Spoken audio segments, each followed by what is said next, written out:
Good evening. This is Dr. Jewa Lea with another segment, day 5 of the Whole Heart Living series. Today we're going to talk about the master-slave relationship between the heart and the brain.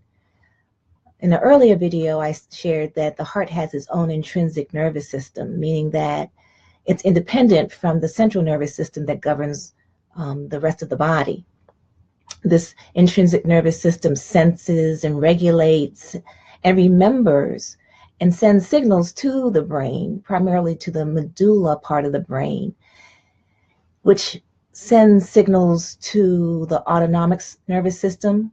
This part of our nervous system is responsible for all the things that are automatic in our body, like respiration, digestion, regulation of hormones. All that is communicated from the heart to the brain to the central nervous system of the body and the autonomic nervous system of the body. So the heart has a huge role in how we perceive our world. In fact, when we are developing as people and going through different experiences, the emotions that we feel are first generated by the heart. So the first time we experience joy or sadness or remorse or guilt, those emotions are originated in the heart, and then those signals are sent to the brain and then carried out in a form of expression in how we feel in our bodies, on how tears, skin reddening, elevated blood pressure, all those things that come with either sadness or heightened emotion or depression or deflated emotion, all originate from the heart. The heart also communicates with the brain in a special way that you may not be aware of. The brain actually has 3 major parts, and it's called the triumvirate. So the 3 brains of the heart. The first one is the reptilian brain. Most of you may be aware of this part of the brain. It's responsible for all the instinctual kind of things that animals have. So this part of the brain regulates our drive for hunger, thirst, sex, safety. All those things are regulated by the reptilian brain. The second part of the brain, a second level, is called the limbic brain. And this where we have a little bit more refinement. We have hindsight. We're able to discern with our senses. So the sense of smell and touch and hearing help us form memories. And this is governed by this part of the brain, the limbic part of the brain, the second brain. And then further refinement of the brain takes place with the third level, or the neocortex of the brain. This part is responsible for logic and reasoning, planning, strategizing. All those things are governed by the third level, or the neocortex of the brain. And the heart has interaction with all 3 parts of the brain.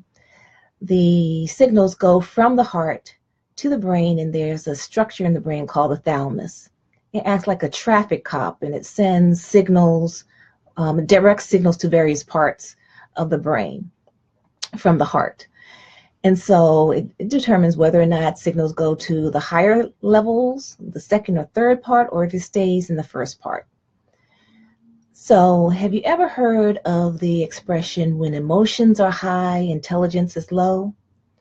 Well, it's true.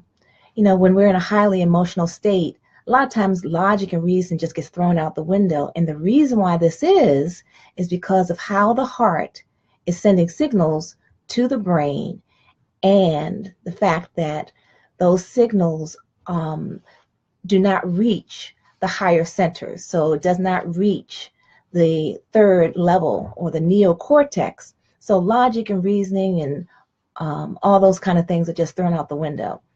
And it has everything to do with how the heart is sending signals to the brain during this highly emotional state.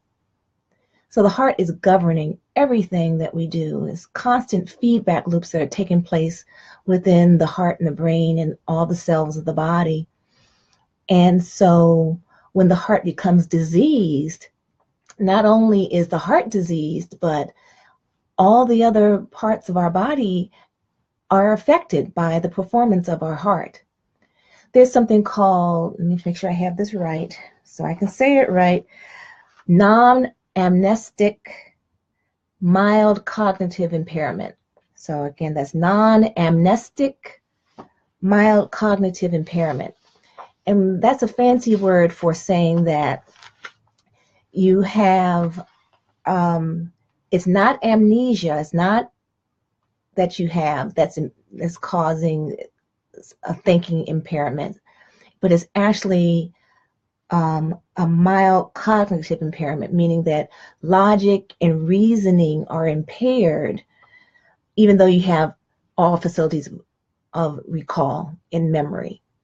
And this can happen when the heart becomes diseased and signals are not generated by the heart that can go to that third level and of the brain and allow for logic and reason to take place.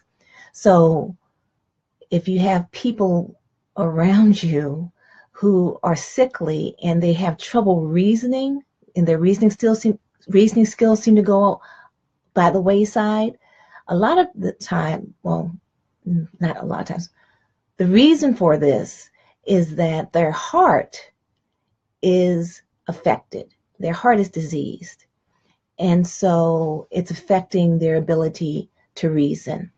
So how many of you would have thought that a person's ability to reason would be the root cause being their heart? Probably not many. It's not something that's really discussed or even put out there that is a symptom of heart disease. So, heart-brain interaction, master, slave. The heart is the master, the brain is the slave, and does the heart's bidding. And so another reason why heart health is truly important and understanding our hearts is truly something that we really would want to do so that we can improve our relationship with our hearts and with our bodies. More on heart-brain interaction and other things, other relevant topics about the heart. Make sure you click like and subscribe and follow and hit that bell and all those wonderful things that will let you know when I'm doing these broadcasts. You can also catch the replays on my TV channel on YouTube, and you can find that at drjewatv.com, and I have that all written in the description section right there. If there's anything that you'd like for me to cover about the heart or any questions that you have on the past videos that you want fleshed out, just let me know and I'll be happy to oblige. Again, this is Dr. Jewa, wishing you well. Love you.